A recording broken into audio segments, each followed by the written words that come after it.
Hi guys, this is Dr. Khan. Hope you guys are all doing well. I hope you are reaching this on all levels of positivity, and here I am. Okay, so today I'm going to be talking about what cultural Islam is. I am going to be speaking about how it affects a lot of women in homogenous cultures that are affected by cultural Islam. Now, what do I mean by homogenous cultures?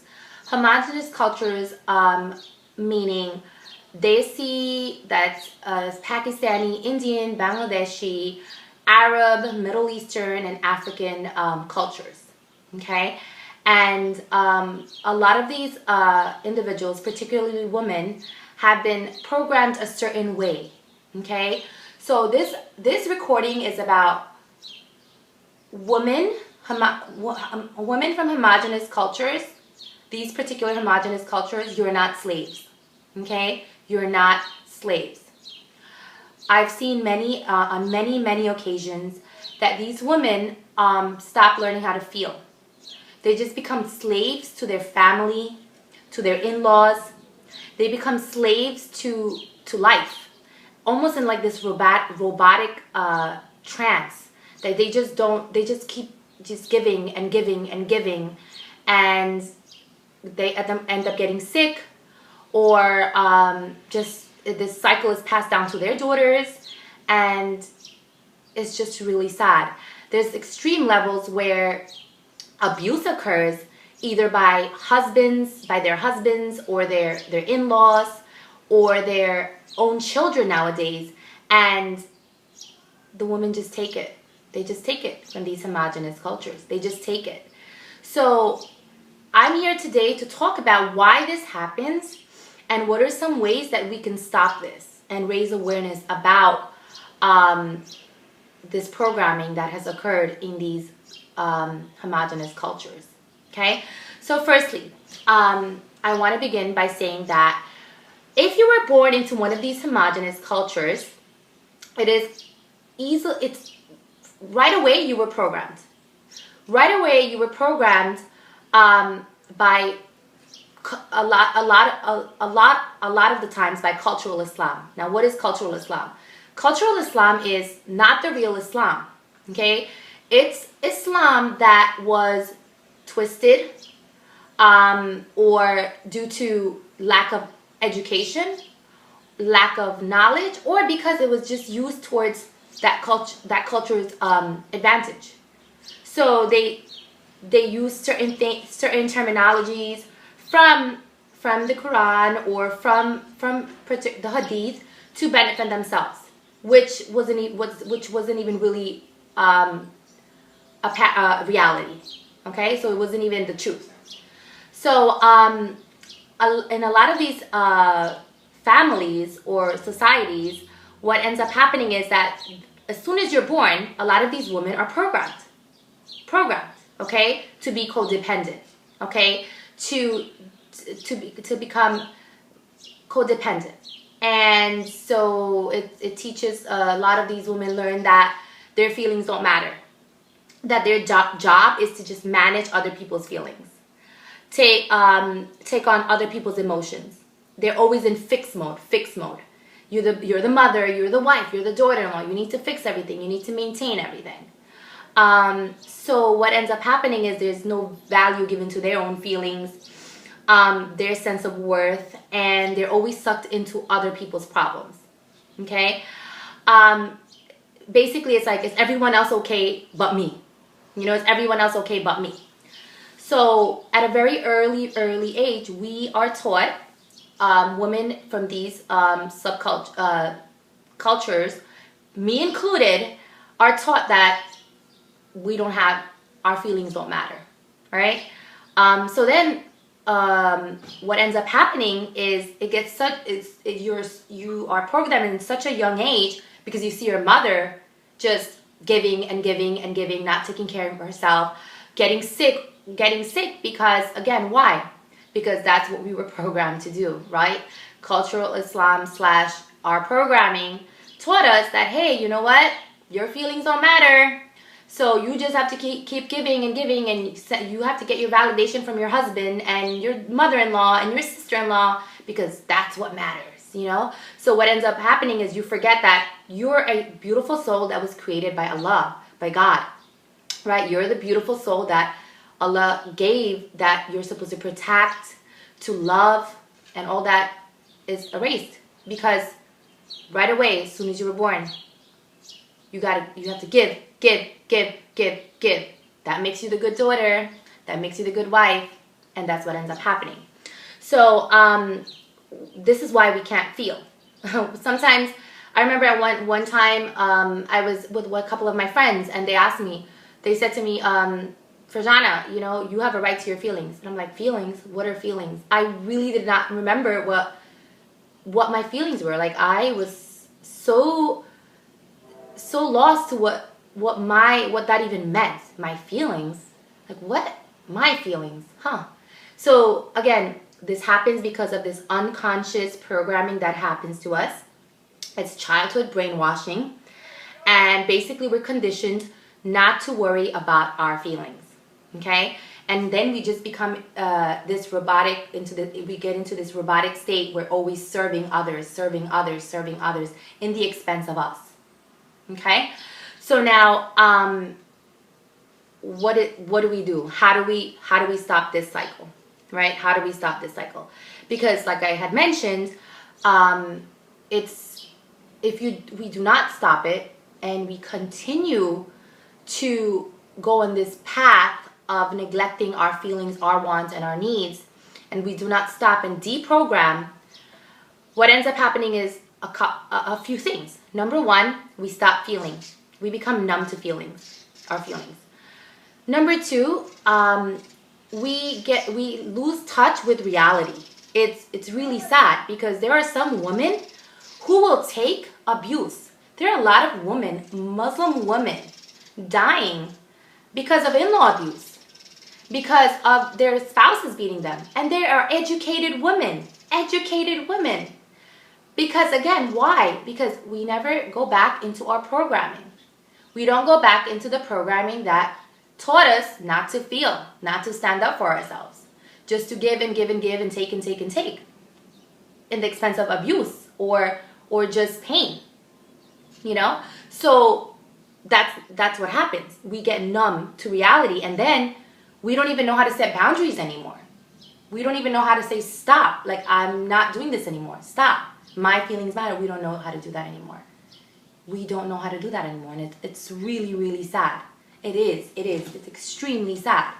So, and then on top of that, we're teaching our daughters and our sons that women's feelings don't matter, right? And I see many, many women from different walks in life who are suffering from this. They are in fix-it mode. Just fix-it mode. I'm not enough. And I do want to stop and talk about why this happens. This happens because when we were young, as I said, we were programmed. And on top of that, we did see that our mothers were this way. You know, they kept giving and giving and giving, and they never validated us because they were very busy. So this codependency occurs. We're programmed to be codependent in these homogenous cultures because our parents never validated us, right? We were taught that this is how we're supposed to be. We were never noticed. Mom was too busy taking care of her in-laws. Mom was too busy being a slave to cooking and cleaning. You know, I'm not saying that you shouldn't cook and clean. Of course you should. You know, our home is our priority, right? Our family life is priority.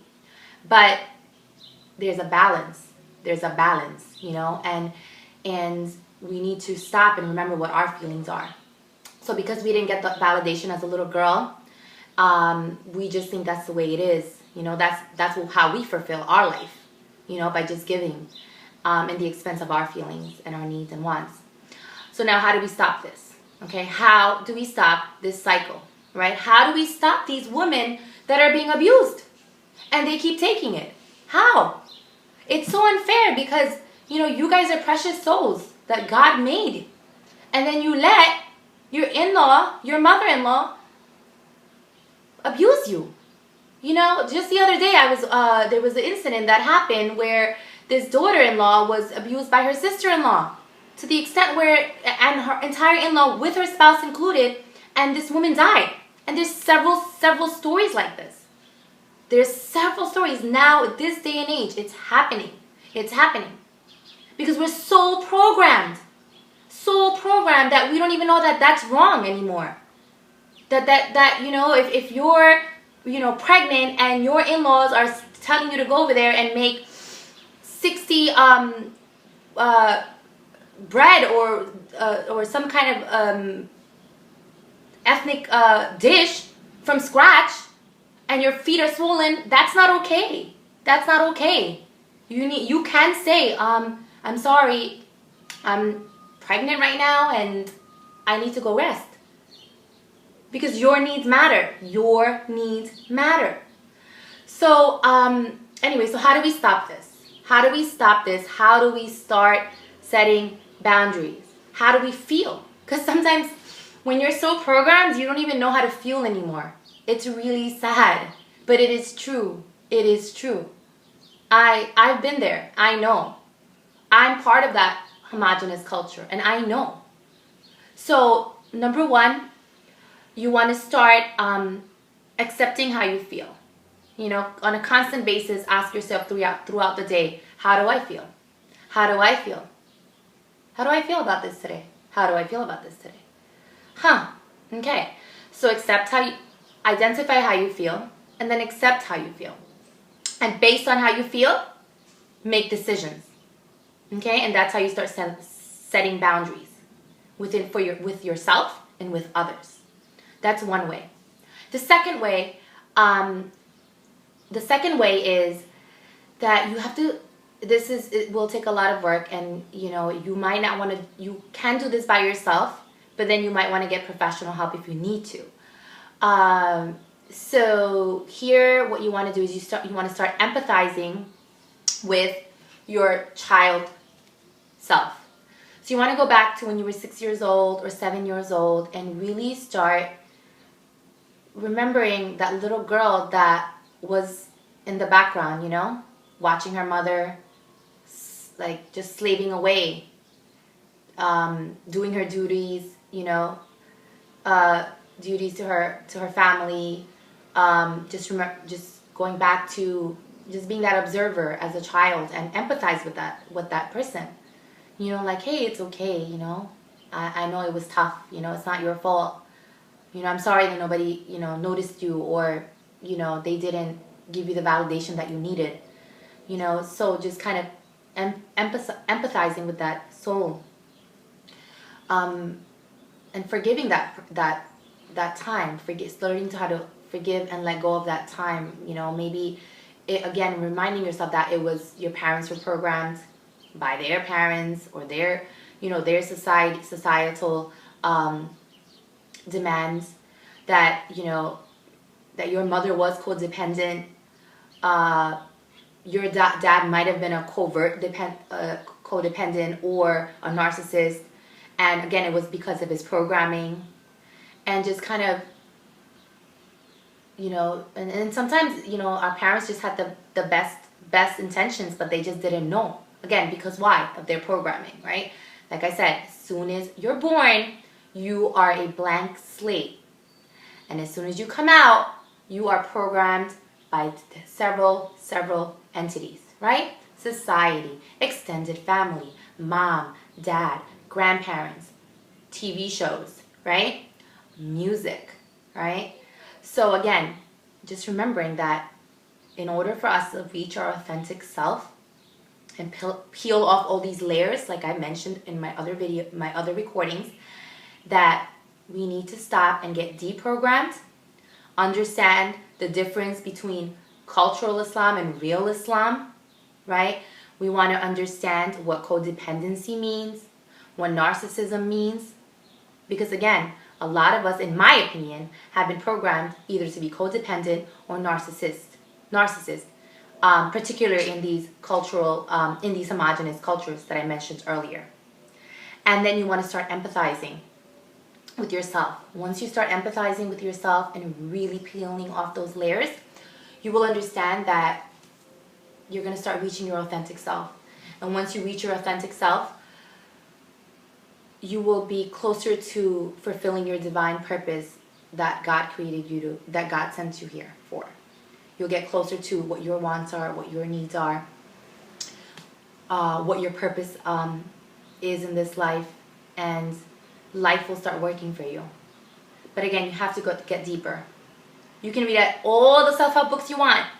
You can read all the self-help books you want, but I'm telling you right now, unless you go back into your deeper soul and get deprogrammed and understand the codependent and narcissistic cycle that exists, in my opinion, in these homogenous cultures, you'll keep coming back, you'll keep going in circles. So this is, hope this helped, and sending you guys love and lots of blessings. Take care. Assalamu alaikum.